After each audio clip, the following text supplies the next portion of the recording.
cultural, para o estético, para o arquitetônico, para o espaço, né? Para a beleza do espaço, para a beleza, para como a gente se faz presente nesse espaço, como é que a gente dispõe esse espaço. Então, assim, antes de mais nada, é muito bom escutar quem tem na veia essa sensibilidade, né? E eu acho, né, que se a gente tratasse o humano como humano, né, tratar o humano como humano para muito além de tratar o humano como cobaia de laboratório, para muito além da sua biofisiopatologia, né? A gente sabe a utilidade do princípio ativo, né? O César acabou de falar da utilidade da mobilização da subjetividade individual no placebo. Você entregar 30% mais de resultado porque você está conseguindo envolver, engajar subjetivamente a pessoa na prática de saúde, que você dá o nome disso de efeito placebo, desqualificando aquilo que vem da subjetividade de todo ser humano. Que ser humano não tem subjetividade? Isso não vai acontecer com o ratinho, sabe? Então, assim, se a gente percebe que a mobilização da subjetividade individual já aumenta a utilidade da prática, né? Aí agora o que está sendo colocado aqui com muita ênfase, e eu acho maravilhoso escutar esse tipo de coisa, é também qual é a utilidade da mobilização cultural, não só individual, mas de um coletivo, das suas crenças, da sua estética, da sua poesia, dos seus cânticos, das suas melodias, das suas raízes, das suas histórias, daquilo que você constrói como referência, que te faz andar para frente, que te faz querer crescer, que te faz viver e ter uma presença reconciliada e mais potente no mundo, né? Então, você imagina que sofisticação cultural é essa? É quando alguém que na tradição oral transforma o saber de uma planta potente num ancestral seu e um familiar seu. Gente, isso não é mito, não. Isso é de uma inteligência terapêutica, porque o cara está mobilizando as raízes familiares dessa pessoa, né? Isso tem uma... Você está colocando a cultura, a ancestralidade, todo pertencimento na terapêutica. Né? Para quem acha que isso é crendice e que isso deve ser jogado fora, eu acho ao contrário, isso é de uma inteligência terapêutica que deveria estar sendo resgatada em sua potência.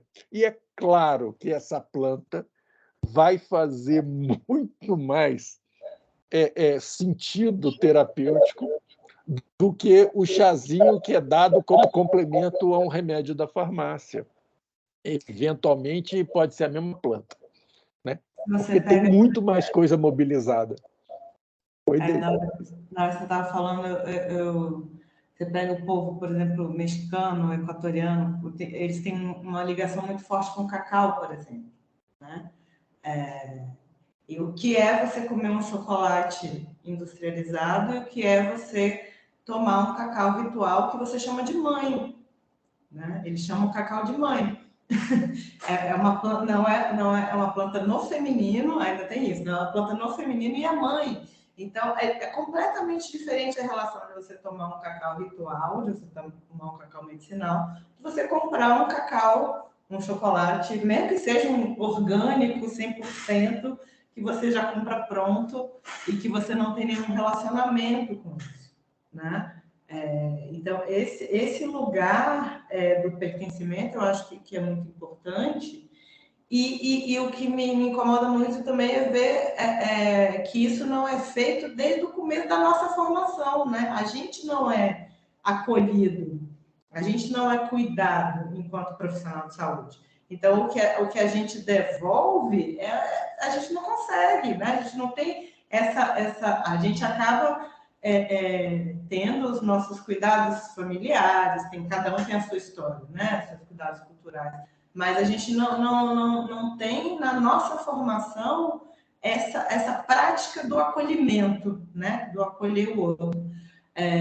Eu quero resolver um problema, né? Você veio aqui, você está com dor de cabeça, eu vou tirar essa dor de cabeça.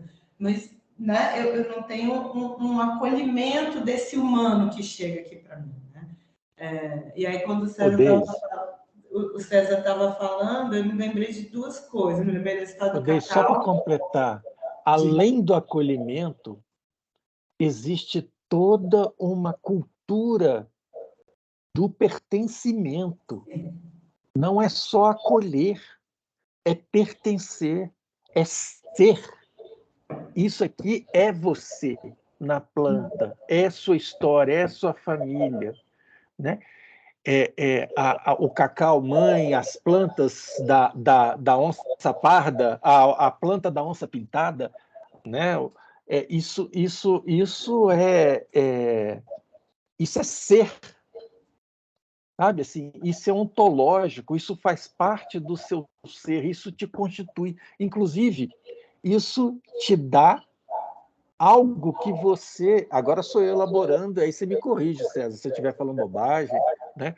Mas isso te dá, talvez, um déficit de natureza, um déficit de relação com esse mundo que você pertence, que está te faltando e que você precisa pôr para dentro do teu corpo, sabe? Assim, eu não sei se é por aí, mas a gente vive num completo déficit de ser, e ser natural, ser dentro do planeta, com outras espécies. E, de repente, você tem uma tecnologia terapêutica que é completamente reconciliada com o ambiente, com o território. E você é dentro desse território. O mundo nasceu ali, foi a jiboia que criou. Sabe assim? O mundo está no teu quintal, você é parte desse seu quintal, você é o centro da história do mundo. Isso é muito forte, isso é muito forte.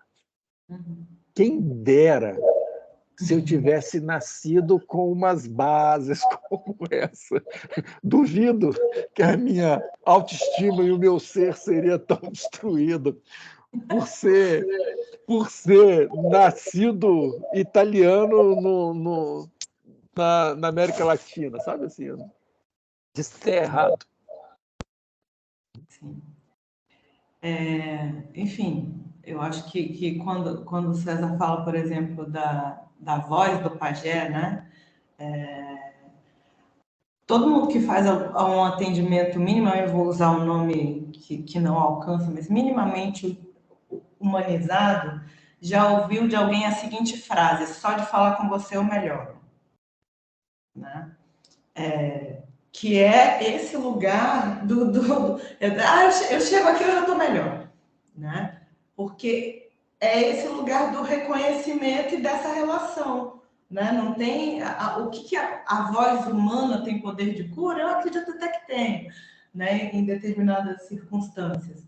Mas esse simples ato de ser visto, de ser, né? De sentir que não está ali só como uma missão do profissional, né? Você é a minha missão. Você quer emagrecer 10 quilos, você quer se livrar de uma gastrite, eu estou aqui nessa missão contigo, né? Ou por você, muitas vezes, né? Eu vou fazer para você.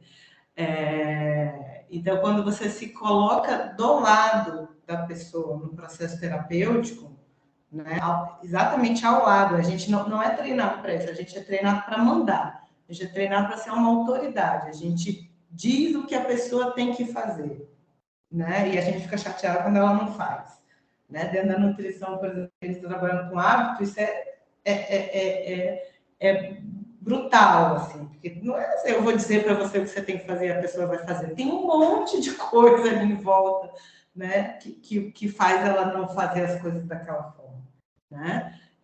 Então, essa coisa do terapeuta, ele está do seu lado, ele está fazendo a jornada com você. Ele não está acima de você, ele não é uma outra coisa, ele faz um papel. E esse papel, em grande parte, é andar ao lado, né? Eu acho que esse reposicionamento terapêutico de uma estrutura autoritária para uma estrutura de parceria, eu acho que é uma coisa que faz muita diferença. É o complementar, né, Deise? Oi? O integrativo e o complementar, né? Sim, é isso. Assim, esse reposicionamento que eu acho que a gente precisa fazer enquanto profissional, de sair desse pedestal asséptico do cara que sabe, o paciente não sabe, e muitas vezes ele sabe muita coisa. Quando a gente vai para centro de saúde, por exemplo, fazer roda de conversa sobre plantas medicinais, as pessoas sabem muita coisa, né? Só que esse conhecimento delas é desvalorizado. Não, isso aí não. Você vai tomar esse remedinho aqui, né? Até porque o profissional ele não sabe aquilo que a pessoa sabe, então ele se sente ameaçado, né, com o conhecimento que ele não tem. Não. Oi? Eu vou tomar. Alguém falou algo aí? Tinha uma pessoa de mãozinha levantada pedindo para falar. Eu não gravei o nome. Eu não vi, eu perdi. Né? Enfim. O pessoal aqui no chat está um pouco preocupado com a gravação, sabe? Mas deixa eu dar uma mensagem aqui. Pelo menos para mim está aparecendo a gravação normal. O Teams ele interrompeu, ele fragmenta a gravação. Ele entregou um lote, mas ele segue gravando o outro lote. Vão ser 2 vídeos. Ele chegou no teto dele. Então pode ficar tranquilo que pelo menos para mim aqui a gravação segue.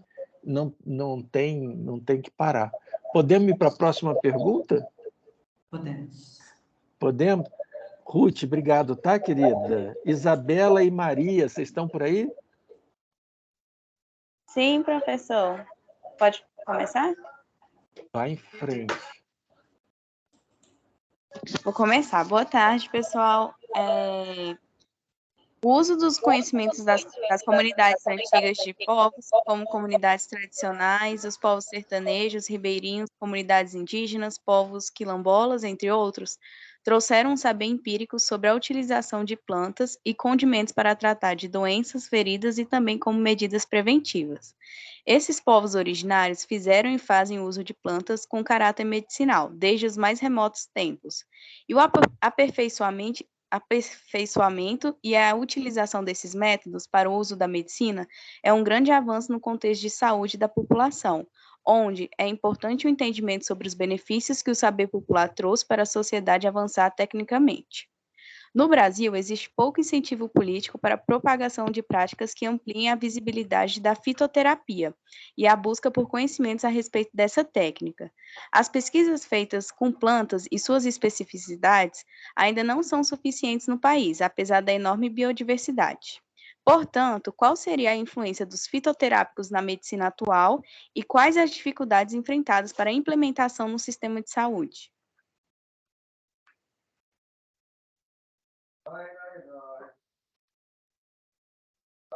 Estão com a palavra. Tem alguém com o microfone aberto, vazando. Então, agora você quer começar, Deise? Está com alguma ideia aí já em mente? Da bala. Pode falar. Tá.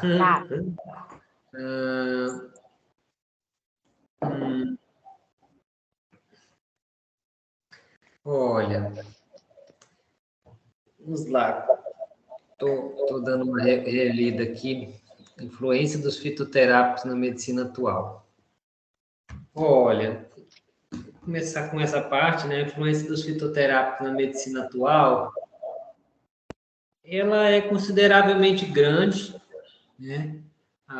Por mais que ainda exista um maior foco na medicina alopática, tem muitos fitoterápicos hoje que estão sendo usados a nível mundial com muita procura, né? Especialmente por causa de uma parte da humanidade mais conectada globalmente está se aliando e desenvolvendo essa rede de saberes que valorizam, né, uma prática integral de saúde e percebendo a falência desse modelo simplista, biomédico, unicamente materialista, né, da medicina de hoje. Então, a gente vê muitas pessoas hoje que estão procurando cada vez mais terapias naturais, acreditando que essas possam ter menos efeitos colaterais, possam atuar de uma maneira mais branda, possam provir de fontes sustentáveis, né?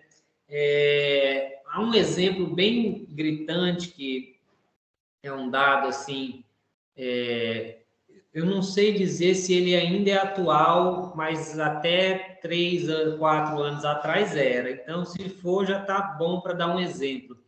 O antidepressivo mais usado na Alemanha é a erva de São João, né? O hipérico perforatum. Então, você pega a Alemanha, dona da Bayer, a maior indústria farmacêutica do mundo é da Alemanha, né? Os poderosos, vamos dizer, um dos países mais poderosos financeiramente, economicamente do planeta, que produzem remédios para o planeta inteiro, alopáticos. O que eles mais procuram hoje em dia já é o fitoterápico, né? Por que será?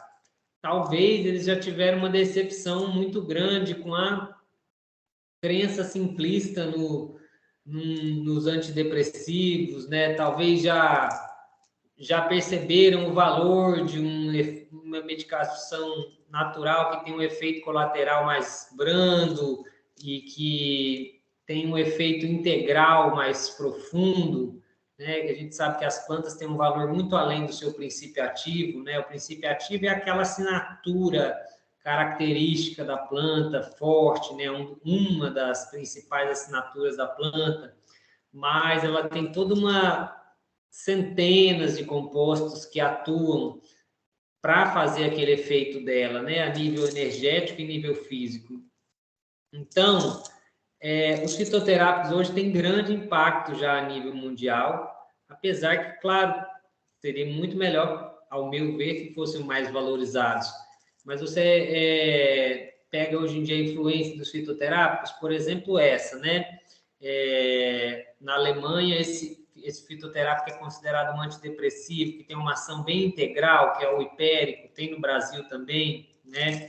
Hoje nós temos uma ressurgência da cannabis medicinal num nível, assim, global, muito fortalecido, assim, a indústria da cannabis, hoje em dia, muito valorizada, e ainda, muitas vezes, valorizada aquele propaganda de fazendas dos Estados Unidos, óleo 100% orgânico, extraído com método menos tóxico, testado para 50 tipos de contaminantes ambientais.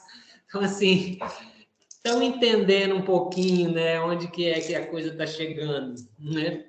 Então, eu posso dizer que a influência dos fitoterápicos vai desde a base de muitos princípios ativos de plantas, né, de muitos alopáticos que vêm de princípios ativos de plantas, né, que são produzidos e aí derivados sintetizados para você chegar a outra finalidade que vai desenvolver um alopático, né, um comprimido alopático.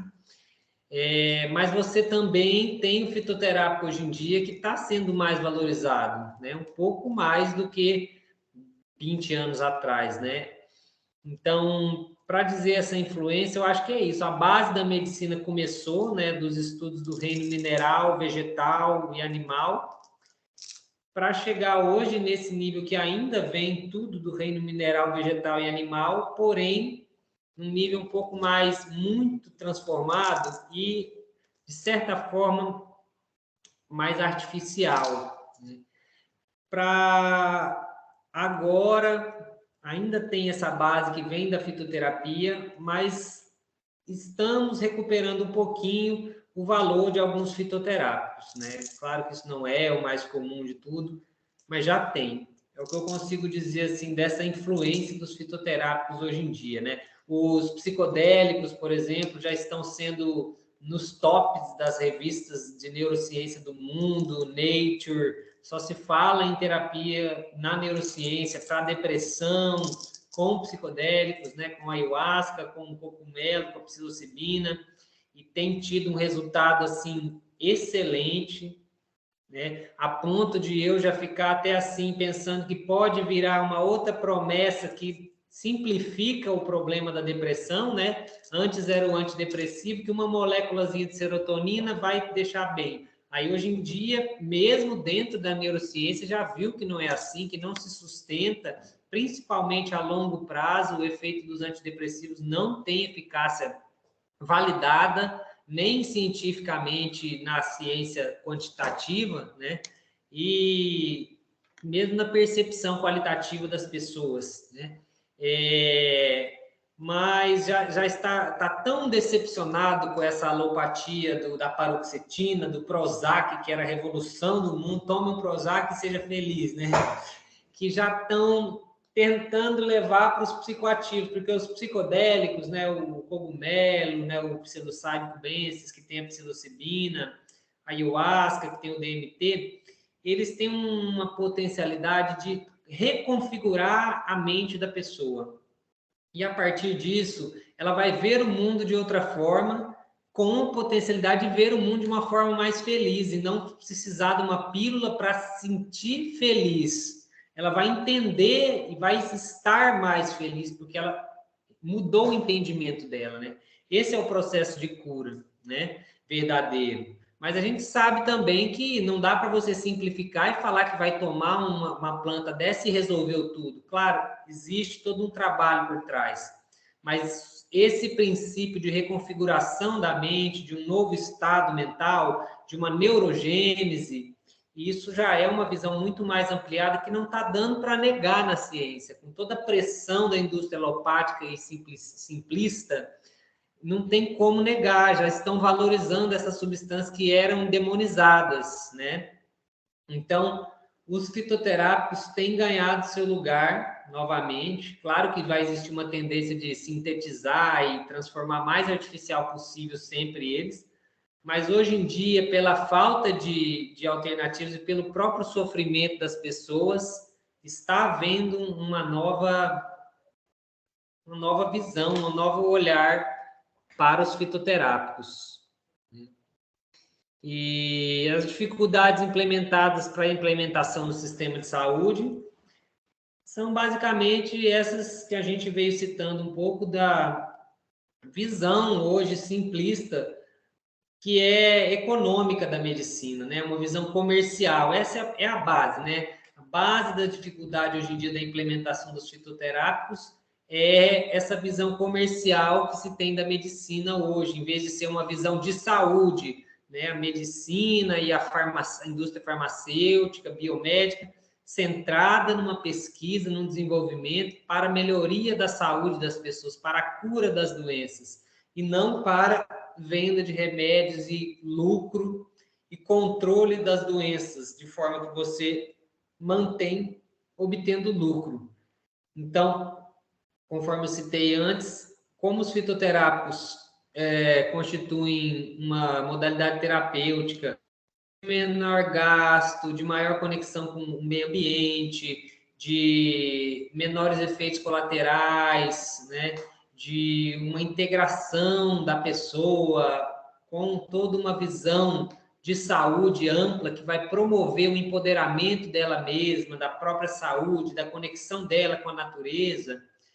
Eles não são de interesse da indústria serem tão propagados por causa de todos esses fatores, né, que não vão gerar tanto lucro. Mas, ainda assim, como esgotaram-se as opções em muitos casos, a indústria não consegue mais também enganar tantas pessoas, apesar de vários benefícios que ela traz com os alopáticos, eles já estão voltando suas pesquisas e recursos também para a produção de certos fitoterápicos, na intenção de lucrar com eles, né? Mas é um fitoterápico industrial, né? Conforme eu falei, aqui no Brasil, um exemplo disso, né? Das dificuldades enfrentadas. Você tem acesso a esse óleo de cannabis que é produzido numa fazenda da Johnson's, lá nos Estados Unidos, que é orgânico, 100% puro, extraído com gás carbônico, sem nenhuma toxicidade, testado para 50 toxinas e contaminantes ambientais, e que custa R$1.000, 30 ml, né? Mas ainda você não pode plantar na sua casa e extrair o óleo da cannabis, né? E fazer quase que custo de quase nada, né? Um custo mínimo, né? Com uma orientação de qual tipo, como plantar, como extrair. Então, você vê um controle industrial do lucro e do rendimento em cima do fitoterápico. Ainda assim, como antes o fitoterápico era muito ainda de poder, de posse das pessoas, dos grupos sociais, ele teve que ser afastado. Agora que as pessoas estão bem desconectadas com a natureza, no geral, a indústria pode vender um remedinho do jeito que eles acreditam, as pessoas vão abraçar e vão aceitar, né? Então, é um pouco isso, essa situação, essa dificuldade e como que eles atuam hoje em dia, do que eu entendo. Eu só que eu acho que o César pontuou legal, mas eu acho que eu queria fazer só uma escala, acho que talvez para ficar mais claro para quem não está ainda, né, trabalhando com essas coisas, a gente pensar em fitoterapia hoje, eu achei interessante que quem fez a pergunta colocou plantas e condimentos, né? Porque a fitoterapia ela tem um espectro que é gigantesco, né? Que sai do lugar de eu colocar gengibre na comida para melhorar a digestão do próprio alimento e vai até esse fitoterápico que é praticamente um princípio ativo isolado. Então, a gente tem uma estratégia da indústria hoje em dia, por exemplo, que é assim, vai vender, né, uma grande estrela da medicina ayurvédica e da medicina chinesa, cúrcuma, né, açafrão da terra. Você vai entrar numa farmácia de manipulação, você vai achar um extrato seco de cúrcuma longa padronizado com 95% de curcuminoides. Ou seja, aquilo já não é mais uma cúrcuma, aquilo é praticamente um princípio ativo isolado. Ele só não coloca os 100% de curcumina, porque daí entra numa outra legislação que é muito mais chata, né? Para vender a curcumina isolada, é um processo legislatório bastante mais chato. Então, a indústria faz essas brincadeiras, né? Um chá verde com 75% de catequinas, não sei. Isso não existe na natureza. Não tem nenhum chá verde, nenhum chimarrão, nenhuma cúrcuma que vai ter aquela quantidade daquele princípio ativo específico, né? Mas a indústria é isso, porque como a pesquisa científica é muito baseada em ativos, né, eu tiro substâncias da planta para poder estudar isoladamente, porque o que eu quero é comercializar esses ativos, ou fazer, melhor ainda, fazer um sintético parecido com esse ativo para eu poder patentear, botar um nome, né? Então, a gente tem uma realidade hoje que o que se vende de fitoterápico nas farmácias, com raríssimas exceções, é muito mais um medicamento alopático de origem fitoterápica. Vamos dizer assim, né? Você pega uma planta e vai isolando, concentrando uma determinada substância. Isso você vai ter para passiflora, para o maracujá, você vai ter para o chá verde, você vai ter para cúrcuma, você vai ter uma série de plantas dessa forma, né? E, ao mesmo tempo, a gente não tem esse conhecimento do uso doméstico, né? E que faz com que a gente fique dependente do fármaco. Como você falou, a cannabis eu não posso plantar, mas eu não sei, por exemplo, que se eu tiver com o nariz entupido, eu posso fazer uma inalação de orégano, que eu tenho em casa, para fazer molho de tomate pizza, que é um antifúngico brilhante,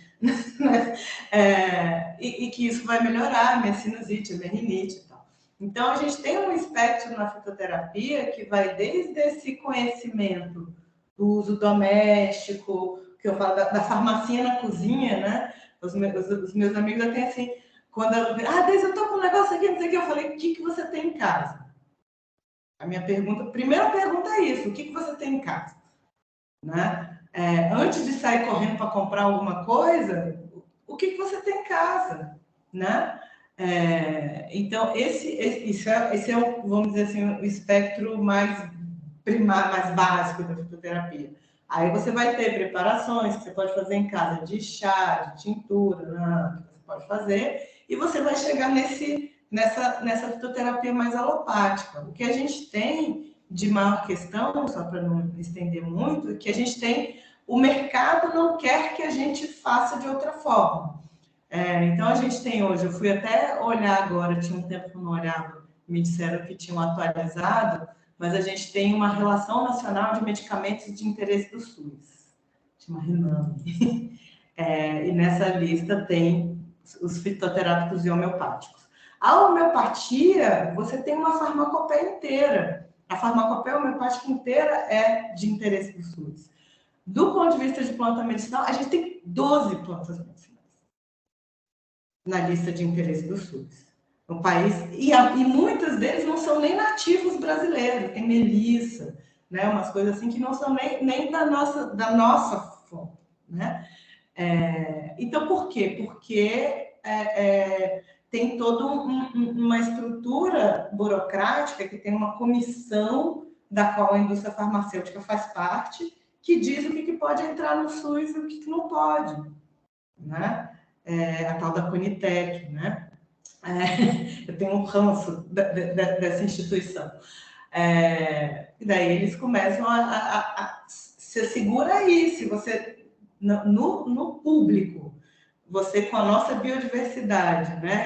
Uma das maiores, talvez a maior biodiversidade do mundo, você tem 12 plantas medicinais na lista do SUS, que fitoterapia estamos fazendo no SUS? Né? Então, tem todo esse bloqueio mercadológico mesmo no sistema, né? E aí, qualquer pessoa que quiser utilizar qualquer coisa fora daquelas 12 plantas, ele está correndo risco de um processo ético, de alguma coisa no sentido de que aquilo não está ainda regulamentado, claramente regulamentado dentro do SUS. Na prática não acontece, o povo vai fazendo, porque ninguém vai atrás, mas você limita o arcabouço que as pessoas poderiam estar usando. E você não tem uma variedade de ecossistemas, não tem né, plantas amazônicas do Cerrado, a maioria são plantas que crescem bem em Mata Atlântica, né? Tem nada da Amazônia, tem nada do Cerrado, né? Então, assim, fica difícil você falar, embora a gente tenha políticas, tem política nacional de plantas medicinais, tem política, a fitoterapia está na política de práticas integrativas, a fitoterapia é vista na política nacional de saúde indígena, mas a implementação é muito amarrada nessas questões burocráticas, né? Então, acho que uma grande coisa que poderia ser feita é aumentar a lista, aumentar muito, né, a lista de plantas medicinais de interesse do SUS, porque é ridículo, né? Em 2023, com tanto de pesquisa que a gente já tem, inclusive de plantas da nossa flora, eu não vou nem entrar nesse campo mais polêmico de ayahuasca e cannabis, planta, marapuama, agoniada, catuaba, tem tanta coisa, né? Que já está, o próprio mate, né? Tem tanta coisa já bem estudada. Como é que fala? Erva baleeira, né? Tem muita coisa que poderia estar sendo usada. E hoje a patente da erva baleeira está para uma multinacional francesa, né? Porque a universidade teve que entregar a patente para conseguir colocar no mercado, né? Você vai encontrar com o nome da empresa, você nem sabe que aquilo é fitoterápico, vai vir naquela caixinha normal, como pomadinha anti-inflamatória, o substituto do Gelol e tal, não sei o quê. Maravilhoso, mas quem ganha o lucro todo é a empresa francesa, né? Que inclusive faz materiais diferentes de divulgação para os médicos. Quando ela vai divulgar os produtos fitoterápicos para os médicos, ela disfarça esse negócio de fitoterápico, ela fala dos ativos, porque se fala que é planta medicinal, a maioria dos médicos não prescreve. Então tem muito caminho aí nessa história, né? Tem muita coisa legal rolando, tem farmácia viva, tem muita coisa legal rolando, mas é um caminho gigantesco ainda que a gente precisa andar. Eu sei que a gente está com limitação de tempo e ainda tem mais uma pergunta, mas eu não queria deixar passar a riqueza do que está sendo discutido aqui. Até porque a próxima pergunta remete à evidência científica, pesquisa científica, né, e tudo mais. Mas eu, como professor de metodologia científica que fui por mais de 15 anos, né, não sou mais, mas a gente tem que lembrar que a pesquisa científica, da forma que a gente conhece, ela faz parte da modernidade. Ela se desenvolveu com a modernidade e atingiu seu apogeu na contemporaneidade.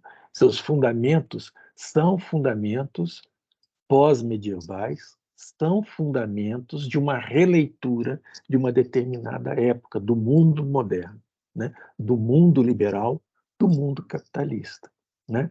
Desse mundo hobbesiano de que o homem, né, vive em luta contra todos, de todos contra todos, né? O homem é o lobo do homem, né? Nasce sob o signo da luta, né? Nasce sob o signo europeu de ir contra. E aí eu queria voltar a uma consideração que a Hannah Arendt faz na condição humana, falando dos gregos. Ela fala que das atividades humanas que cria a artificialidade humana, né, a artificialidade humana faz parte de ir contra a natureza das coisas. Então, eu vou dar um exemplo mais prosaico, que não foi a Hannah Arendt que deu, mas quando eu acendo uma lanterna de óleo de baleia há 2.500 anos atrás, à noite, eu estou indo contra a natureza escura da noite, certo? Quando eu sento o machado numa árvore, quando eu tiro a tábua, quando eu faço a mesa ou a cadeira, eu estou indo contra a natureza. Você não vai encontrar uma mesa e uma cadeira pronta na floresta amazônica, por mais que tenha árvore. Aquilo é artificial. E o produto do artificial é o produto do contra. Por que eu estou falando dessas coisas filosóficas, né? Porque as práticas modernas de saúde e contemporâneas, elas são produtos desse mundo moderno, desse mundo liberal, desse entendimento hobbesiano de mundo, né? Lutar contra a doença, lutar contra a fisiopatologia. Você está numa luta incessante contra a doença. Você usa das suas armas, você aperfeiçoa as suas armas, você aumenta a potência das suas armas na artificialidade desse seu arsenal para ir contra a natureza das coisas, para ir contra a doença e contra a fisiopatologia. Por que eu estou falando isso? Porque esse princípio ativo que o César pontuou, né, que aquilo já não é mais natural, que a Deise fez questão de frisar, eu estou pegando essa bola que vocês dois já estão entrando nessa tabelinha, porque aí vocês me corrijam. olhando do ponto de vista de uma história natural, esse princípio ativo foi produzido na natureza num processo evolutivo de milhões de anos, sob completo equilíbrio do ser daquela planta. Ela precisava daquilo, mas aquilo não vinha como uma arma contra alguma coisa, mas aquilo vinha como um elemento fundamental para a constituição daquele ser naquelas dadas condições de adversidade. Então, ela desenvolve aquela potência, mas ela desenvolve de forma composta, de forma equilibrada, de forma a permitir a vida daquela planta, de forma a permitir a vida daquela rã, de forma a saber que aquela molécula existe, mas ela existe em associação, desenvolvida por milhões de anos, com aquela outra molécula, com aquela outra molécula, com aquela outra molécula. Você tem um composto que foi desenvolvido naturalmente sob certa condição de equilíbrio, né? E vem a indústria, rouba, vai contra a natureza composta e tira dela aquele elemento mais potente ainda. Eu vou utilizar uma frase que o Heidegger utilizou num dos seus livros, falando que antes da ciência moderna, o ser humano, né, se lançava sobre o rio Reno, construindo uma ponte que ligava duas margens. Na modernidade, ele constrói uma represa que represa o rio e que tira desse rio a potência de domínio que nunca antes esse ser humano teve, o domínio elétrico. Então, já não é mais unir duas pontes para transitar, para integrar, e sim eu intervenho na natureza para tirar dela aquele princípio de potência, de dominação e de artificialidade que me permite ir contra as coisas. Então, assim, eu estou querendo trazer esses elementos de reflexão, né? Eu fico imaginando, né? Se a floresta amazônica fosse chinesa, qual seria o tamanho do acervo fitoterápico do mundo? Porque bastou uma lavanda no sul da França para você construir toda uma indústria de cosmético disso, daquilo. Você imagina. E aí os governos brasileiros, esse mesmo governo que tem suas 12 espécies aprovadas para uso no SUS, esse mesmo governo brasileiro se lança sobre a Amazônia acreditando que a riqueza está enterrada na forma de minério, acreditando que a riqueza está em derrubar o mogno, né? Acreditando que a riqueza está no petróleo da Foz, não importa qual governo que a gente esteja falando, mas não consegue perceber a gigantesca riqueza que existe viva, não só no sentido da planta, porque eu acho que tudo que o César falou no início, tudo que a Daisy falou no início, vai muito além da planta. Não é só a planta na caixinha, na prateleira, para ser contra uma determinada doença, mas é aquela planta na vida, na presença, na complementariedade, na complexificação das associações que a pessoa precisa para ter uma vida melhor e de mais qualidade. Quer dizer, é uma visão muito mais reconciliada, muito mais complexa, muito mais forte, né? Em símbolos, em consideração do que você está fazendo de uso, a forma com que você está associando. Então, assim, essa riqueza está no depoimento do César ao falar dos Rumicuim, como é que fala mesmo, César? Rumicuim, né? É isso aí, Rumicuim. Então, assim, você vê, uma etnia, uma. E quanto que a gente aprende aqui, que aula, né, Deise? Quanto que a gente aprende quando o César dá um depoimento direto do que ele está aprendendo com pessoas que não foram escolarizadas. à moda moderna, né? Que não desenvolveram conhecimento à moda da pesquisa científica, que não têm as suas medicinas, né, trabalhadas e desenvolvidas por critérios de pesquisa científica e experimentação, com 6 meses de ensaio clínico, ainda tem essa, para aprovação. Não são 6 meses de ensaio clínico, né? São o quê? 2.000 anos, 3.000 anos de convivência com aquela planta que já virou parente? Já se perdeu na memória dos tempos quem era gente, quem era planta? 2.000 anos de relação. Né? Que segurança nós estamos falando, cara pálida? Que eficiência nós estamos falando, cara pálida? Certamente não é a segurança e eficiência que as multinacionais entregam com ensaios clínicos de 6 meses. Certamente, não são. Né? Então, assim, e a gente, o Sistema Único de Saúde, olha para isso tudo, no país mega biodiverso, e fica com 12, né? 12, né, Deise? 12. Farmacopeia autorizada de uso de fitoterápico, 12 espécies, e nem todas nacionais, muitas delas exóticas. Mas isso não é país, né? Isso é quintal, né? Pelo amor de Deus, isso é fazenda colonial, né?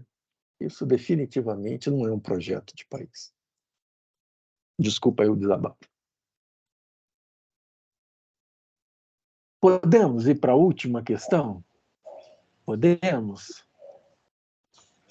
Professor, eu sou o Henrique, sou da última questão. Oi, Henrique. Eu não sei se vai dar tempo de fazer a pergunta, mas eu vou fazer rapidinho, vou tentar ser bem sucinto, até porque durante todas as falas, e nessa sua última fala também, durante todas as falas dos convidados, vocês responderam bastante essa pergunta, mas para, às vezes, concluir de uma vez, a pergunta é: considerando o debate relacionado à prática baseada em evidência e às práticas populares de saúde, quais são os principais critérios que vocês acham de suma importância a serem utilizados como avaliadores da eficácia e segurança dessas abordagens populares? Além disso, quais são os potenciais riscos associados a essas práticas e como os indivíduos podem tomar decisões mais acertadas ao considerá-las como parte de seus cuidados em saúde? Vamos lá, então. Obrigado, viu? Só para corrigir, só para falar aqui, Zanete, a nossa farmacopeia brasileira ela tem 85 plantas. Ah, tá. Mas o SUS não reconhece nem a nossa própria farmacopeia na sua integralidade. É isso. 10-0, né? Tá certo. Desculpa a minha ignorância. 85 plantas eu devo ter no quintal daqui de casa sem saber, com certeza. 85 plantas. Agora imagina o quintal do César.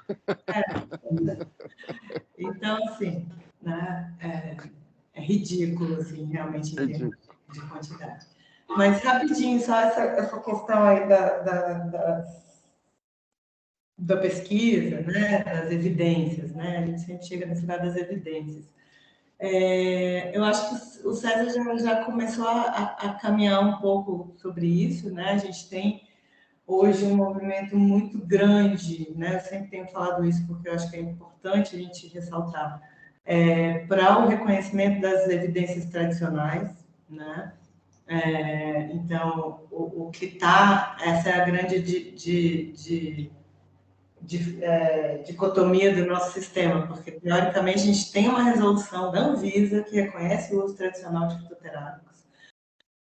O uso tradicional é baseado em farmacopeias, né? A gente reconhece farmacopeia de muitos lugares, farmacopeia europeia e tal, e a gente não usa a nossa farmacopeia na sua integralidade, né? Então, essa é uma questão. A gente já tem um arcabouço, né? Porque o que é uma farmacopeia? Farmacopeia, ela é um apanhado de como essas plantas vêm sendo utilizadas pela população ao longo de, né, milênios ou centenas de anos, com as suas formas de preparação, com as suas formas de conservação. Então, se você entrar lá na farmacopeia brasileira, a gente tem 85 plantas e 200 e tantas formulações, que são formas de preparar isso. Ah, eu tenho gengibre, eu posso usar gengibre como? Eu posso usar chá, eu posso usar... Então, essa evidência, embora a gente tenha muita resistência a ela, na maior parte dos estados, na maior parte dos países, ela é considerada como uma evidência irrefutável. Eu não preciso ter um estudo clínico duplo cego, randomizado de 6 meses ou uma revisão sistemática para validar uma planta que esteja inserida numa farmacopéia. Falamos de plantas medicinais, né? Só que existe uma resistência do próprio sistema em acolher isso, né?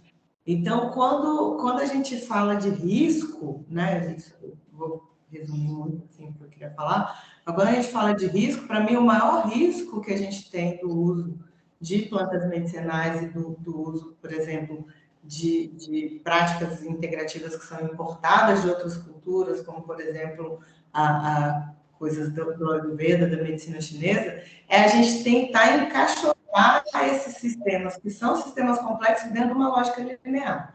Então, qual é o risco de eu fazer uma grande bagunça com a acupuntura? É eu achar que o F3 é um ponto para dor de cabeça. Que ele não é um ponto que tem toda a complexidade que ele tem dentro da medicina tradicional chinesa, que fala de raiva, que fala de digestão, que fala de espiritualidade, que fala, né? Todos os pontos eles vão atuar em todos os... Se eu fixo o F3 na dor de cabeça, o risco que eu estou correndo de fazer uma acupuntura que vá dar efeitos colaterais graves é gigantesco, né? Então, o que eu acho que a gente tem de grandes problemas hoje na área de práticas integrativas, em especial na parte da fitoterapia, é a gente querer encaixar a complexidade de uma planta no raciocínio de princípio ativo, né? Eu vou oferecer essa planta cúrcuma longa pensando que curcumina é um anti-inflamatório. Isso é um pedaço pequeno do efeito que a cúrcuma tem no organismo humano. E se eu foco só nisso, o risco de eu ter efeitos colaterais é maior do que se eu penso na planta como um todo. Porque se eu penso na planta como um todo, o raciocínio tradicional eu quero uma planta que pareça com a pessoa. Eu quero uma planta que ressoe nessa pessoa, né? Então, se é uma pessoa que tem questões inflamatórias, mas ela também tem outras questões, e ela tem um temperamento, ela tem uma forma de agir no mundo, eu quero uma planta que vá ressoar com o máximo possível com todas essas características da pessoa, e não simplesmente uma planta que tem um ativo anti-inflamatório, né? Então, aí a gente tem muito risco. Eu tinha um professor de fitoterapia chinesa que ele tinha uma fala que eu acho bastante radical, que ele fala assim, não existe efeito colateral de planta. Existe prescrição errada. Existe prescrição errada. Se acontecer alguma coisa que você não queria, você errou na prescrição. Não coloca isso na conta de efeito colateral. Você errou. Essa planta não é para essa pessoa, né? Isso devia estar sendo generalizado para muito além da fitoterapia, né? Sim. Então, estou usando a fitoterapia porque eu acho que é mais palatável, mais palpável para a gente que está mais acostumado com substância química, né? Então, eu acho que isso são grandes questões que a gente precisa discutir. Primeiro, que a gente se aproprie das nossas, que a gente tem visto cada vez mais coisas lindas sendo publicadas, povos indígenas publicando suas farmacopeias, né? O Brasil, ele pode ter 300 farmacopeias, né? Se a gente pegar cada etnia do Brasil e fizer um levantamento, a gente vai ter um negócio que nem a China tem. A China tem uma farmacopeia gigante, a Índia também. Não, o triste é que o Instituto do César não faz parte do desenvolvimento científico-tecnológico do SUS e não tem 300 institutos igual ao do César sendo financiado pelo SUS. Sim. Então, são essas coisas. Eu acho que quando a gente pensa em risco, pegando a fala do Zanetti, eu tenho muito mais segurança de usar uma planta que está na farmacopeia, ou que poderia estar na farmacopeia, pelo uso tradicional, do que uma planta que foi apresentada pelo mercado. E a gente tem umas coisas muito doidas que o mercado faz, principalmente o mercado de manipulado, que é um mercado que não, eles pegam coisas parecidas. Então, a medicina chinesa usou a vida inteira uma planta chamada Citrus sinensis, uma série de questões.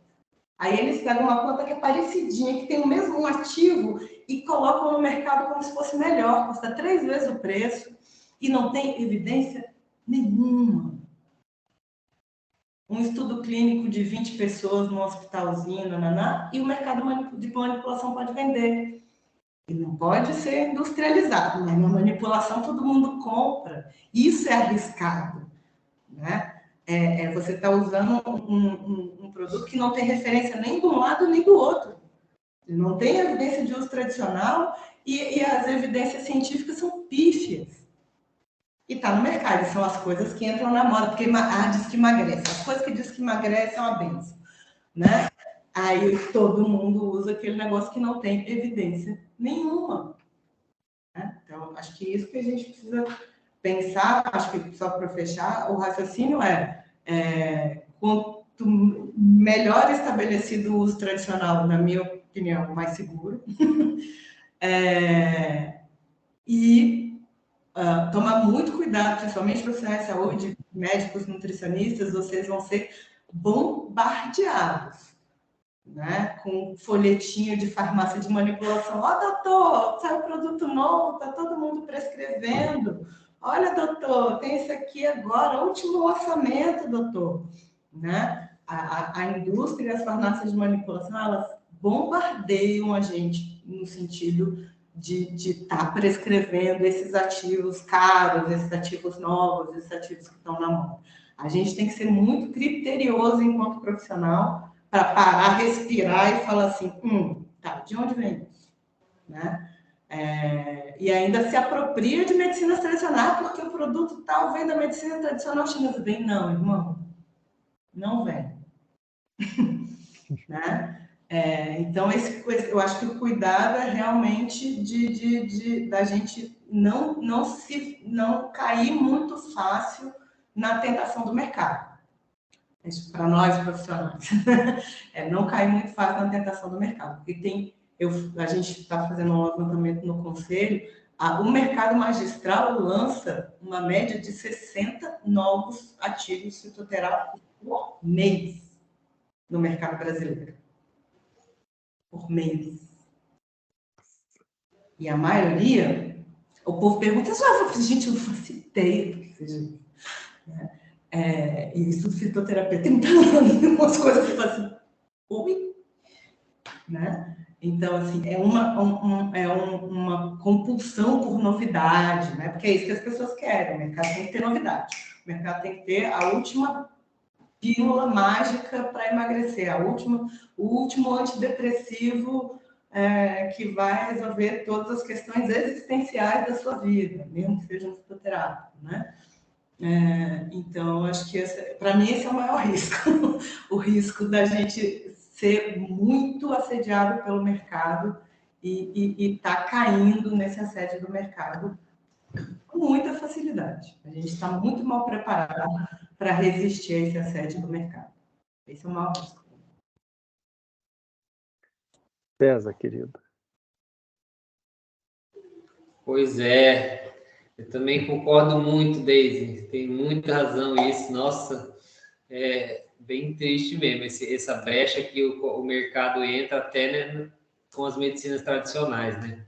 Hoje a gente vê na internet lojas de medicina indígena, aí lá sananga, uma planta super forte que tem um poder medicinal imenso e que pode machucar, a pessoa ficar cega se ela não usar direito, vendendo como se fosse curar problema de visão, sei que, pare de usar óculos. Um exemplo, né? A sananga, que é o sumo de uma raiz aqui, que tem um benefício grande para a visão.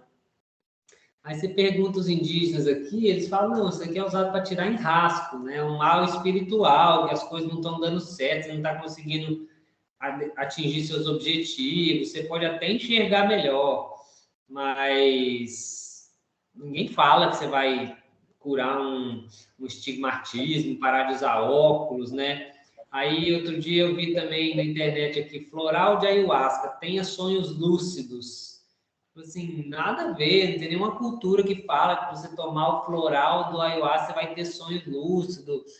E aí isso é muito chamativo, né? A pessoa vê ali, nossa, vou ter sonhos lúcidos, vou entrar e mergulhar no meu inconsciente. Então, é muito triste essa brecha mesmo. Vi outro dia um fitoterápico de Urucum também que me mandaram, falaram, isso é bom?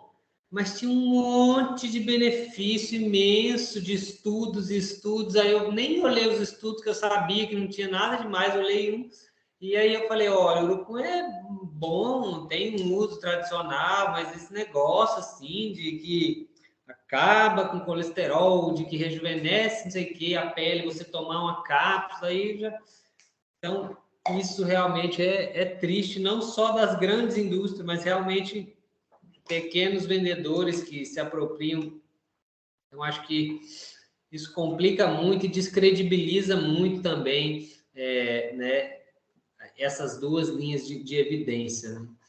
Então, um fator que eu queria colocar também, que eu vejo que é uma dificuldade, que a gente tem um desafio para trabalhar com fitoterápicos, que poderia existir um benefício da ciência moderna, seria na parte das interações medicamentosas, porque é muito difícil, quando a gente pega, né, as ciências tradicionais não previam um idoso tomando 10 remédios, né, um para dormir, um para acordar, um para tirar dor, um para dar apetite, o outro para fazer cocô, e isso dá muita interação, e aí nesses casos a gente fica de mãos atadas para não fazer algo que possa piorar a saúde, né, da pessoa, né? Melhorar, às vezes, ali o fitoterápico fez bem, mas inteirou de maneira inadequada. Por exemplo, os anticoagulantes são medicações que têm muitas interações. No geral, eu não prescrevo quase nenhuma planta quando a pessoa usa anticoagulante. Então, você fica muito, né? Imagina a pessoa começar a sangrar, né? São milhares de interações possíveis às vias da coagulação sanguínea. Então, nesse sentido, os estudos bioquímicos poderiam beneficiar bastante, né, se fossem feitos com uma boa finalidade, né, para fortalecer o que a ciência tradicional já trouxe, mas aí não previam as transformações da modernidade, né? Então, isso eu vejo que é de grande importância hoje em dia. Por exemplo, vou colocar um exemplo no fitoterápico que está em evidência hoje, a cannabis, né? A cannabis hoje, se você coloca aí no site interações medicamentosas, você vai ver todas as enzimas que o canabidiol e muitos terpenos tem com vários remédios, qual que aumenta a concentração, qual que abaixa, você vê que faz muita diferença. Tem mais de 30 tipos de remédios que vão ficar mais fortes, outros vão cortar o efeito. Então, assim, é possível ter um desenvolvimento legal desde que houvesse interesse, né? Agora, a questão da segurança daquela planta fazer benefício para um ser humano que não esteja numa situação muito específica e com várias interações medicamentosas, eu também acredito que é a base da ciência tradicional, é da pessoa acreditar e ter fé nisso ou não. É ali que eu pratico e eu tive muitas evidências de ver que essas plantas mais seguras das medicinas tradicionais, elas têm bom efeito, sabe-se como usar, sabe-se a dieta que tem que usar, né? Nem toda planta é só tomar, às vezes você tem que ter uma dieta, né? Então, tem uma ciência profunda por trás disso, né? Tem planta que você toma e vai tomar um banho frio em seguida, né? Umas dietas mais difíceis da gente compreender, né? Algumas plantas que trabalham um efeito purgativo muito forte. Tem planta que você não pode usar com pimenta, com limão, né?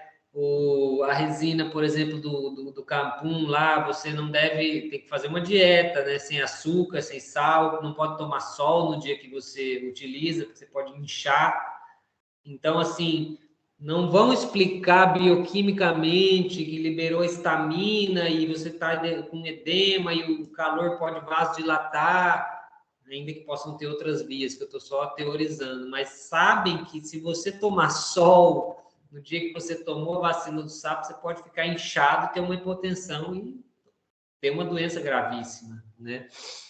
Então, existe uma ciência profunda, daria para ter um diálogo mais aprofundado entre a evidência tradicional e a medicina baseada em evidências, ainda que se respeitasse os limites dos saberes que têm a ver com uma verdadeira crença na natureza, né? Acreditar que a gente é parte da natureza e que o ser humano desenvolveu vários saberes, né? E que as plantas são aliadas dos seres humanos.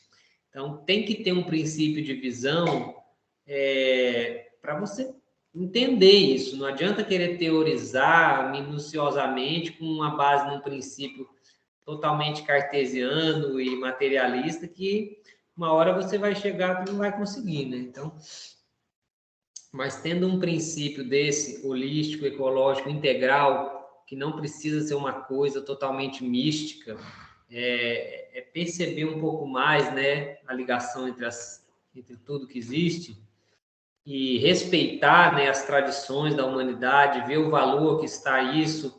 Só de você ver o valor que tem numa cultura que perdeu totalmente suas raízes, você vê como é que a coisa fica meio perdida, as pessoas sofridas, né? Uma cultura totalmente voltada para o mercado, você já entende que existe um valor nas ciências tradicionais, nos saberes tradicionais, né?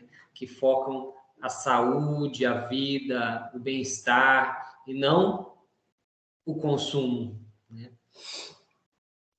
Então, partindo dessa visão, ainda assim daria para ter uma integração e melhorar as seguranças, né? Que seria fortalecer esses saberes tradicionais, valorizar de forma a sistematizar eles com base nos maiores conhecedores, naquele conhecimento mais consolidado dentro daquela cultura, né? Você poder registrar aquilo com os que têm mais sabedoria e, ao mesmo tempo, se utilizar da ciência biomédica em alguns aspectos, né? E isso poderia ser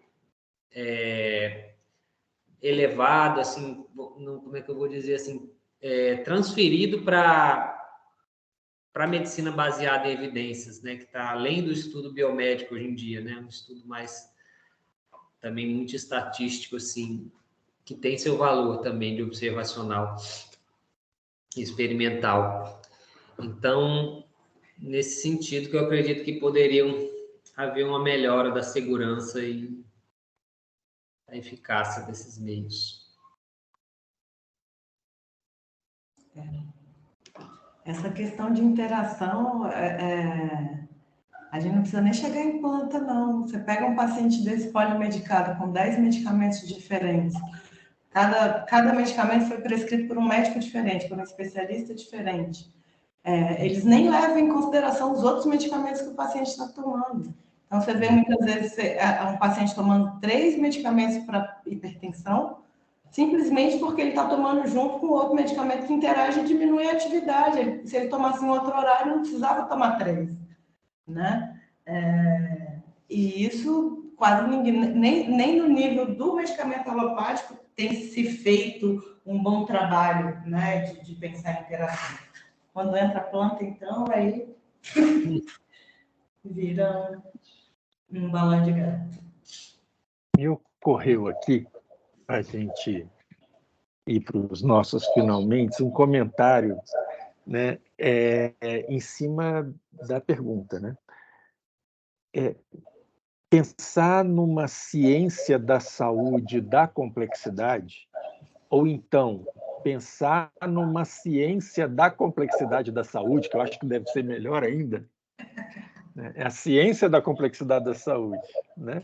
E não da saúde complexa, vamos dizer assim, mas da ciência da complexidade da saúde, pressupõe, pelo que nós estamos falando aqui, de um diálogo da alta cultura. E o que eu estou chamando aqui de alta cultura no sentido tradicional do termo, é a alta cultura tradicional, né? São aqueles pajés, são aquelas referências que são reservas de saber, né? Não é qualquer um, nem dentro do conhecimento tradicional, né? E não é qualquer um, nem dentro daquilo que a gente poderia chamar de alta cultura da ciência contemporânea, né? Então, assim, nós estamos pensando aqui que a ciência da complexidade da saúde é um diálogo de alta cultura, é um diálogo cultural, mas não é de qualquer cultura, porque a pergunta foi feita em cima de práticas populares. E nós não estamos falando aqui de prática popular, nós estamos falando aqui de alta cultura indígena, alta cultura científica, nós não estamos falando aqui de prática popular de venda de medicamento manipulado. Tá certo? Então, nós não estamos falando de baixa cultura, nós não estamos falando de nenhum saber orientado para interesses, digamos assim, mais interesseiros, uma coisa mais imediata, do ganho individual. Nós estamos falando aqui em outro nível, né? E eu acho que as ciências da saúde, as práticas de saúde, elas têm uma promessa de abertura para o complexo, né, da saúde, que é uma promessa maravilhosa. Olha que aula que eu tenho de vocês. Nossa, é um presente. Agora eu estou fechando. É um presente poder, dessa vez por conta do calendário de recuperação de aulas, mais do que 2 vezes ao ano, né? Nós chegamos a 3 semestres aí no carbureto, né? É um prazer ter aula com vocês, é um privilégio poder contar, Deise, César, com a reflexão refinada de vocês, né?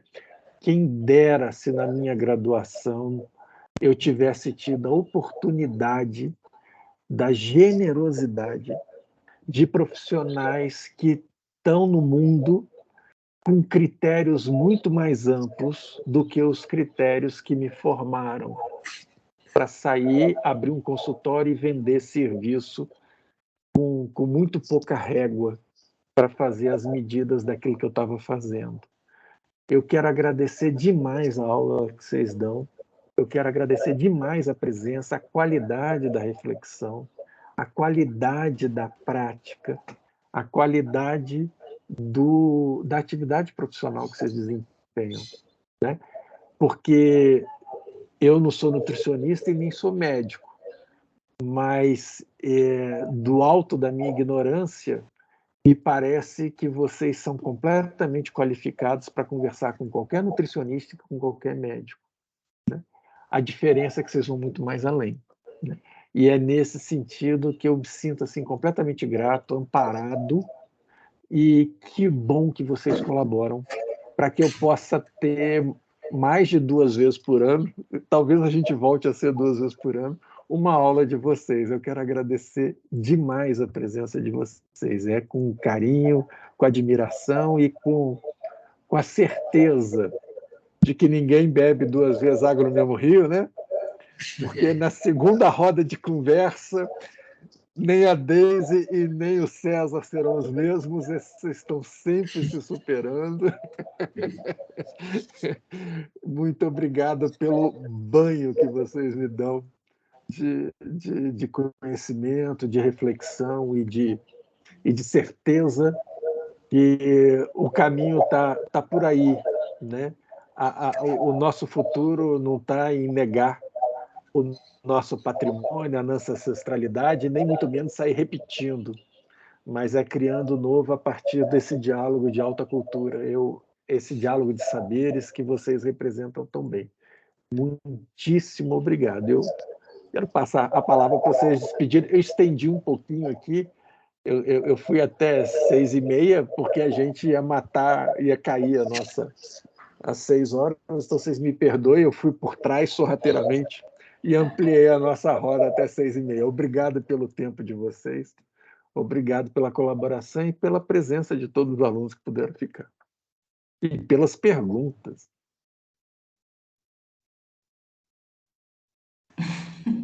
Eu fico até sem saber o que dizer, né? Depois de tantas coisas que o Zanetti coloca. Eu acho que César vai concordar comigo que esse é um espaço muito caro para a gente, no sentido de que a gente tem refinado, pelo menos para mim, a gente tem refinado as nossas reflexões aqui, né? Diante das perguntas dos alunos, diante dos seus comentários poéticos, filosóficos, musicais, maravilhosos. Eu estou sempre escrevendo uma coisinha aqui, boa. Né? Então, eu acho que essa sensação que você tem também é minha, acho que também é de César, dessa nutrição mesmo. Né? Eu tenho falado cada vez mais que nutrição, para mim, cada vez mais tem isso é um espaço de nutrição, para mim. Né? É um espaço onde eu me nutro do conhecimento de vocês, da dúvida dos alunos, isso é uma nutrição que é muito importante para mim. Mais uma vez, obrigada. Eu também beijo, querido. Agradeço também demais, sim, muito feliz. Faço das palavras da Deise as minhas também. Um momento de muita alegria, aprendizado, assim, que quando eu me vejo eu estou também replicando o que eu aprendi com vocês aqui, falando para as pessoas. Eu falar de uma coisa que o professor Zanetti sempre fala, assim, que... Quem que é esse cara perdido por aí?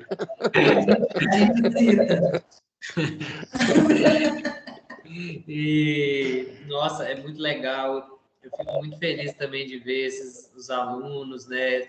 Pessoal, assim, animado, contribuindo. Eu vejo que os que fazem as perguntas, às vezes, têm um interesse legal nisso, né? E um ou outro a gente acompanha depois, né? Troco alguma mensagem e fico muito feliz de ver, de poder participar disso, né? Numa universidade de tanta importância como é a Universidade de Brasília, assim, um centro mundial. Cada um desses alunos que estão aí vão sair para transformar o planeta, né? Vão ter uma oportunidade de grande impacto. E é uma alegria fortalecer essa rede, assim, né? A gente sabe que não é. Então, sou muito grato por tudo que eu aprendi e por poder compartilhar alguma coisa aqui. Eu me coloco à disposição, viu? Meu contato, sempre aberto para compartilhar com todos que estiveram presentes aqui. Passarei também aí o site atualizado, Zanetti, do Instituto, tá? Para você apresentar para o pessoal, assim. E a gente está acabando de atualizar essa semana. E o artigo também fica à disposição aí. Foi não é um artigo científico todo naqueles moldes, né? É um trabalho que a gente publicou num congresso do SUS que chama Aqui Tem SUS, que é para fortalecer experiências de êxito no SUS. Tá? Vocês vão ver que não tem a bibliografia, né? Porque vocês vão entender, lendo assim, é um relato de experiência e está nesse encaixe aí de evidência tradicional com medicina atual, moderna, contemporânea. César, querido, Deise, querida, muitíssimo obrigado. Eu me emocionei bastante mesmo. Ô tarde feliz. Muito obrigado pela contribuição de vocês. O encontro, que a Maria Alice receba toda a gratidão, né, desse encontro, né, César? Deise foi também no CSA, foi por ali. Então, eu tenho muito que agradecer a presença de vocês qualificam muito essa disciplina. Viu? César, eu já compartilhei com os alunos, tá bom? Tá bom, o artigo. Um abraço. Deise, vamos ver se a gente consegue se ver. Boa noite, gente. Um beijo, obrigado. Vai encerrar aqui. Beijo, Deise. Tchau, tchau. Um abraço. Tchau. Muito obrigado, gente.